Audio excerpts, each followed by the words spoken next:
Welcome back to the New Jersey Morning Show. I'm Dina Delisa Gonzer with Mike Favetta.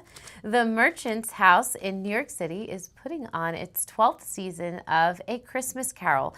Joining us now is the star of the show and New Jersey native, John Kevin Jones. Kevin, welcome to the show. For having me. I'm so glad to be here. Oh, great to have you with us. So, Kevin, tell us about the show and how you are playing Charles Dickens. Tell us more about that. Well, it's Christmas Carol at the Merchant's House. It is a solo performance. I play all the characters, and it's about an hour and 10 minutes. And I do hit, I think, all the high points that we want to hit in a Christmas Carol. It's a story that's really near and dear to my heart, and we tell it at the Merchant's House Museum, which is the most incredible setting that we could possibly hope to imagine in our minds for this kind of tale. It was a 19th century home, completely Wow. preserved inside and out. We have candles, electric candles. It is a museum after all, but we have candles and we set a mood and we have an atmosphere and we have so many folks who continue to come to us year after year, and then we have folks who come and see us fresh every year as well. And I'm so excited to get started on the season. Well, it looks beautiful. And as a New Jersey native, how does it feel to be performing in the Big Apple? Well, I was one of those children who, stared across the river and thought, gosh, one day I'm going to work over there.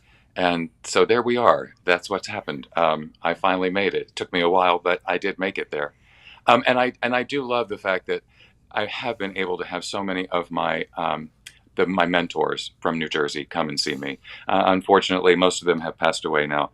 But Bob Lowy, Judy Cohn, Zev Babbitt, people I would be remiss not to mention who were huge fixtures at the public school there at Summit where I went to school, but also all the supporting people who are around there. There were so many different organizations that I worked with, and all my friends and all those folks that helped me so much back in the day were able to come and see my show, and so that's been very gratifying. It has felt really full circle in a lot of ways.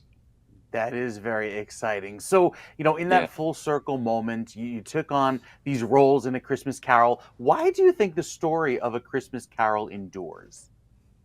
Oh gosh, I think it's evergreen because, you know, our desire to be better people is evergreen, isn't it?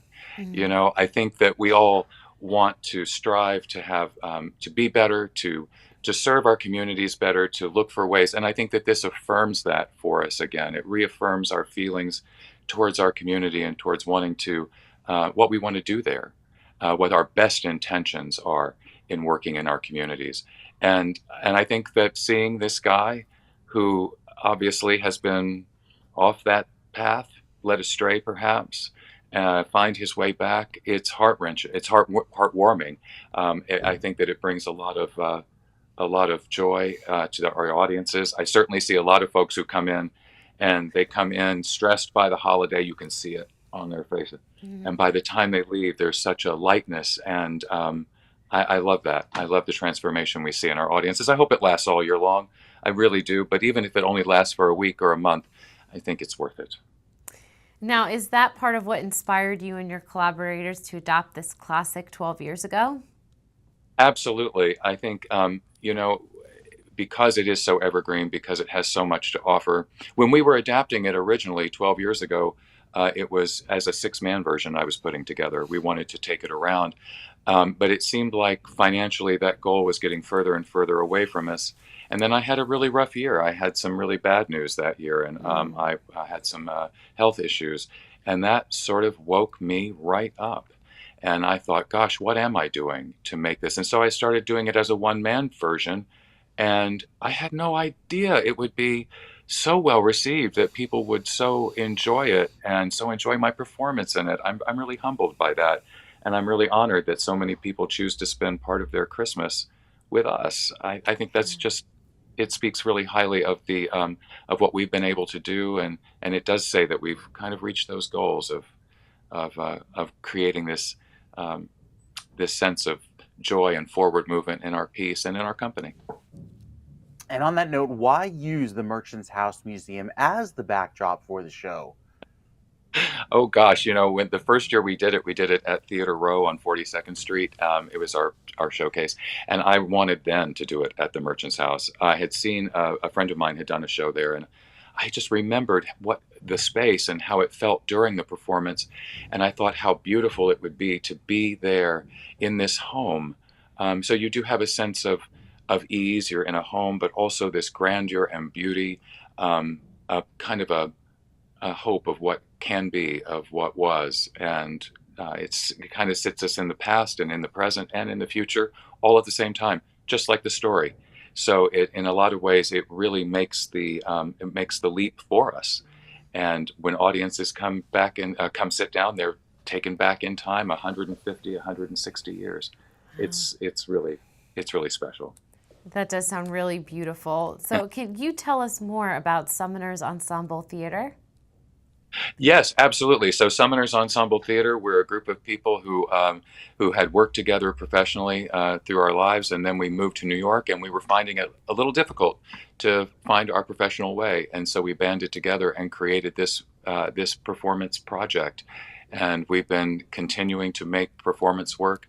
We just closed a show called Killing an Evening with Edgar Allan Poe, and it was very successful. We had a great time. We were sold out the last week, so I think we found our audience, and we do plan on bringing that back, and hopefully we can bring more artists and more work and more joy through our theater company.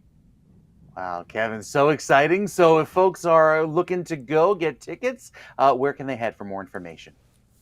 I think the easiest way to get tickets is to go to merchantshouse.org, and you'll find the events section. You'll find our tickets through there. I think they have the best. We are summonersensemble.org. If you are so inclined to try to spell that on your web browser, summonersensemble.org, you can find us there too. But merchantshouse.org is a lot easier to find. So if you're looking for tickets, just go there. We'll get you to our website eventually. Well, John Kevin Jones, thank you so much for joining us this morning and filling us in on these upcoming performances. We wish you the best of luck and a happy holiday season. Thank you so much. Happy holidays to both of you too. That's got to be Wow. exhausting playing all of the characters. Yeah. I'm Gets in the spirit, though. Yes, for sure. And to be in that setting with the mansion, and oh gosh, it's probably perfect. You probably feel like you're in Scrooge's house, right? That's really Right. cool. A timepiece appropriate setting. It just Yeah, kind of yeah. gets you ready for the theater experience. That's really neat.